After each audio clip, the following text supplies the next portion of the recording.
Depois de entender como a Terra surgiu, o homem começou a se perguntar como os seres vivos surgiram na Terra.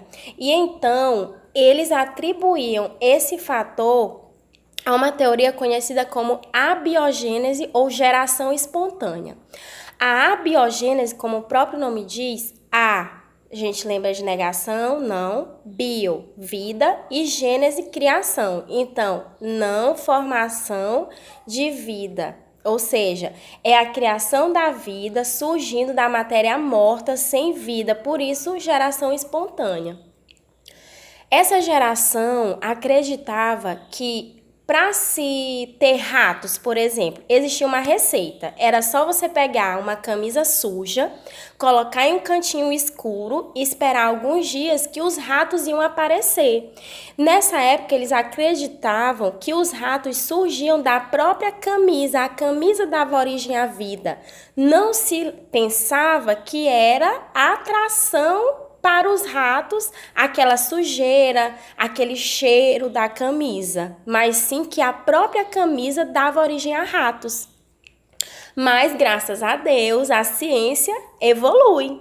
E a evolução da ciência faz com que novos estudiosos, outros estudiosos curiosos, pensem em alguma forma de explicar como a geração espontânea está errada. É aí que surge a biogênese. Biogênese, bio, vida, gênese, criação.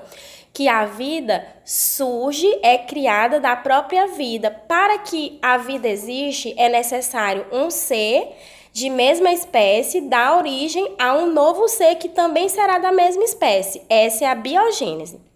Biogênese foi defendida por Francesco Redi, Spallanzani e Louis Pasteur. Não esqueçam desses nomes.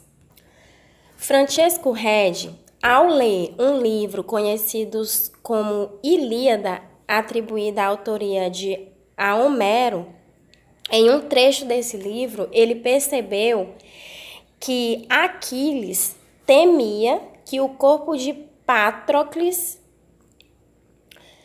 fosse circundado por mosca, porque no livro dizia que se isso acontecesse, o corpo de Patroclus ia ser tomado por vermes.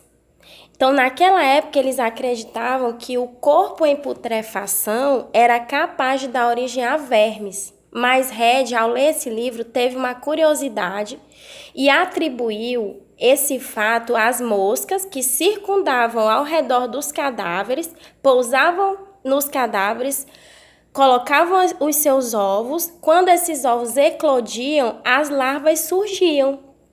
Então, ele fez um experimento para provar se isso era verdade. Ele pegou frascos de boca larga, como se fosse um copo, colocou carne e deixou o frasco aberto e deixou outros frascos cobertos com gaze. Com o passar do tempo, ele percebeu que o frasco que estava aberto tinha larvas e o frasco que tinha gás em cima não tinha larvas. Então, qual foi a conclusão dele?